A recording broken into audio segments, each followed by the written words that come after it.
23 अगस्त शाम 6:04। ये वही समय था जब भारत ने चंद्रमा के साउथ पोल के पास सॉफ्ट लैंडिंग करने वाला दुनिया का पहला देश बनकर इतिहास रच दिया और पूरे दुनिया को यह मैसेज दिया कि हम भी किसी से कम नहीं हैं। Mission Chandrayaan 3 has made a successful soft landing near the moon's south pole. India has become the fourth nation to safely land a spacecraft on the moon, following the United States, Russia, and China, where few have gone before. Chandrayaan 3 mission 14 जुलाई को आंध्र प्रदेश के Sriharikota Satish Dhawan space station से launch किया गया था। करीब space में 40 days गुजारने के बाद हमारा लैंडर विक्रम ने आखिरकार मून पर लैंड किया। एग्जैक्टली इसी तरह रशिया का मून मिशन लूना 25 भी सॉफ्ट लैंडिंग करने वाला था, लेकिन वह अनफॉर्चुनेटली कुछ टेक्निकल इश्यूज के कारण यह सॉफ्ट लैंडिंग नहीं कर पाया। सो एक्चुअली में ये सॉफ्ट लैंडिंग है क्या, और चंद्रयान 3 साउथ पोल पर ही क्यों उतरा, और साउथ रीजन पर लैंडिंग करना इतना कठिन क्यों है, और भारत ने इसे कैसे पॉसिबल किया जो कोई भी कंट्री आज तक इसे नहीं कर पाया। तो चलो आज के इस वीडियो में हम इसे डिटेल्ड से समझेंगे। सॉफ्ट लैंडिंग का सीधा सा मतलब है किसी अंतरिक्ष यान को बिना नुकसान पहुंचाए स्लोली कंट्रोल स्पीड में उतारना। मून पर उतरने वाले पिछले सभी अंतरिक्ष यान मून के इक्वेटोरियल रीजन के क्षेत्र में उतरे थे। पहला कारण यह है कि यहाँ आना आसान और सुरक्षित है। इसके अलावा यहाँ टेरेन और टेम्परेचर भी सभी एक्सपेरिमेंट्स करने के लिए सूटेबल है। मून का पोलर रीजन मैनी पार्ट्स में डिवाइडेड है। हालांकि मून के कई हिस्से सूरज की रोशनी के बिना पूरी तरह से अंधेरे क्षेत्र में हैं और वहां तापमान भी -230 डिग्री सेल्सियस से नीचे जा सकता है। इससे इंस्ट्रूमेंट्स ऑपरेट होने में डिफिकल्ट होता है। इसके अलावा हर जगह बड़े बड़े क्रेटर्स हैं। एज अ रिजल्ट मून का साउथ रीजन अनएक्सप्लोर्ड रह गया। अत्यधिक ठंडे तापमान का मतलब यह हो सकता है कि इस क्षेत्र में वाटर आइस होने के चांस है और हमें वहां के सॉइल और रॉक से सोलर सिस्टम के फॉर्मेशन के बारे में पता चल सकता है। तो आगे बढ़ने से पहले जानते अब तक कितने कंट्रीज मून पर लैंड कर चुके हैं। चंद्रयान 3 चांद पर सफल लैंडिंग करके ऐसे करने वाला चौथा देश बन गया है। इससे पहले अमेरिका, रूस और चीन ये कारनामा कर चुके हैं, लेकिन साउथ पोल पर ऐसे करने वाला पहला कंट्री है भारत। जून 1966 से दिसंबर 1972 के बीच अमेरिका ने 11 बार चंद्रमा पर सॉफ्ट लैंडिंग कराई। इसमें सर्वेयर स्पेसक्राफ्ट के 5 मिशन थे। 6 मिशन अपोलो स्पेसक्राफ्ट के थे।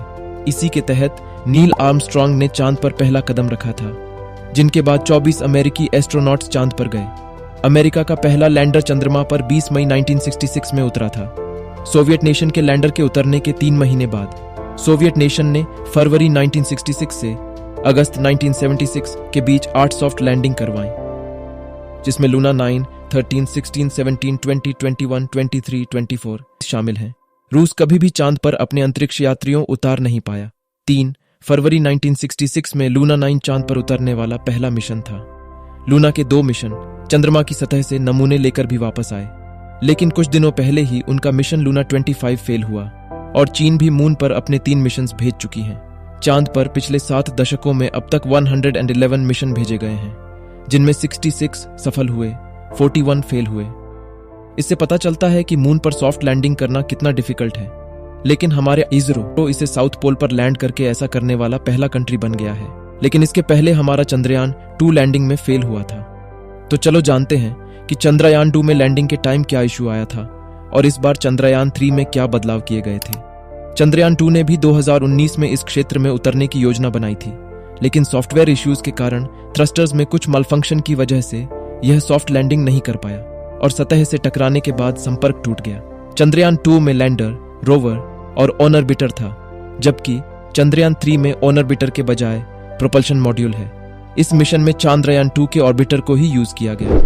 विक्रम लैंडर और रोवर प्रज्ञान पर 6 पेलोड्स हैं, यानी साइंटिफिक इंस्ट्रूमेंट्स, जिसमें लैंडर पर 4 पेलोड्स हैं जो हमें लूनर क्वेक्स, चंद्र सतह के thermal properties, changes in the plasma और पृथ्वी और चंद्रमा के बीच की दूरी को सटीक रूप से मापने में मदद करेंगे।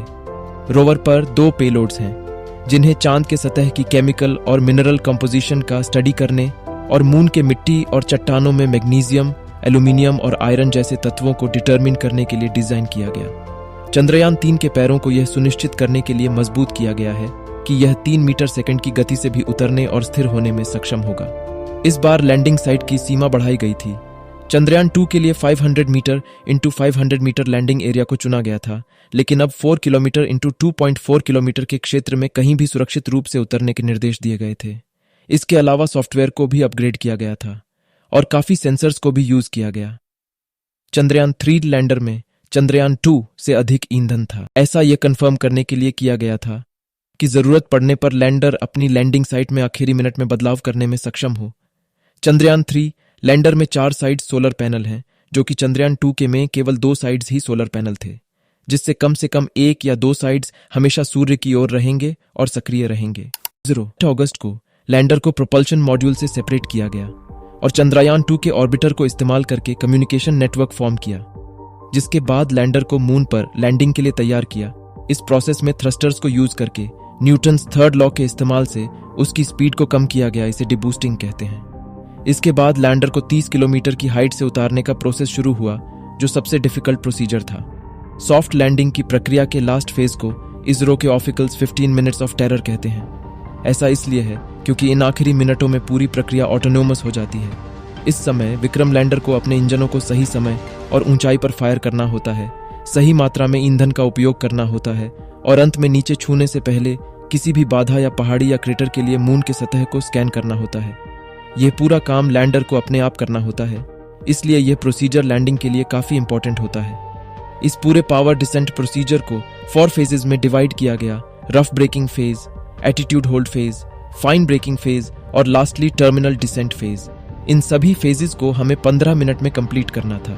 सबसे पहले रफ ब्रेकिंग फेज में लैंडर के गति को धीरे धीरे कम करके चंद्रमा की सतह तक पहुंचने के लिए अपने 4 थ्रस्टर इंजनों को रेट्रो फायरिंग करके स्पीड को 1.6 किलोमीटर पर सेकंड से 358 मीटर पर सेकंड तक डिक्रीज की, जिसमें लैंडर ने 700 किलोमीटर की दूरी तय की, जबकि उसकी हाइट को 30 किलोमीटर से डिक्रीज करके 7.4 किलोमीटर लाया गया। जिसके बाद सेकंड फेज स्टार्ट हुआ, जिसे कहते हैं एटीट्यूड होल्ड फेज।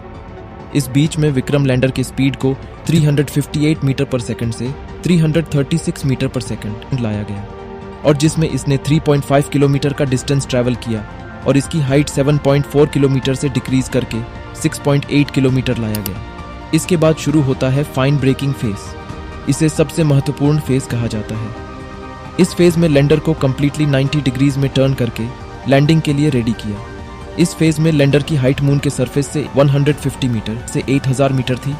इस फेज में लैंडर की स्पीड को कंप्लीटली जीरो कर दिया गया।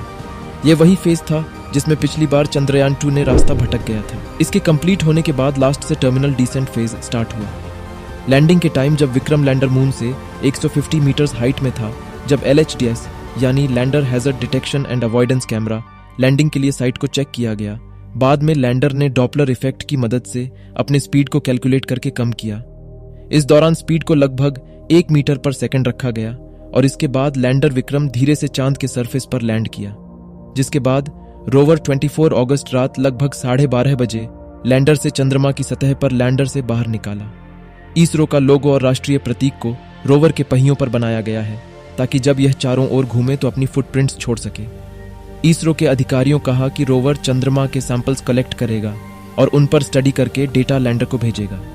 इसरो वैज्ञानिकों को उम्मीद है कि लैंडर रोवर चंद्रमा पर 1 दिन तक काम करेंगे, यानी पृथ्वी का 14 दिन।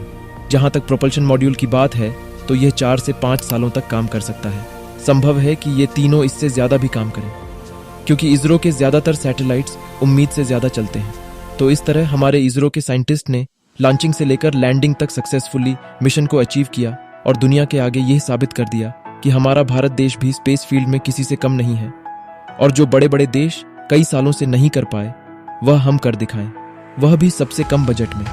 मून पर सफल लैंडिंग के बाद इसरो जल्द ही सूर्य के डिटेल्ड स्टडी के लिए आदित्य L1 मिशन लॉन्च करने जा रहा है। चंद्रयान 3 की सफल लैंडिंग के बाद इसरो के वैज्ञानिकों और इंजीनियरों को संबोधित करते हुए प्रधानमंत्री ने कहा, शुक्र ग्रह भी रडार पर है। इसरो के सभी अपकमिंग मिशंस के अपडेट आपको इस चैनल पर मिलती रहेगी, और यहाँ तक आए गए हो तो प्लीज चैनल को जरूर सब्सक्राइब करके जाना। जय हिंद।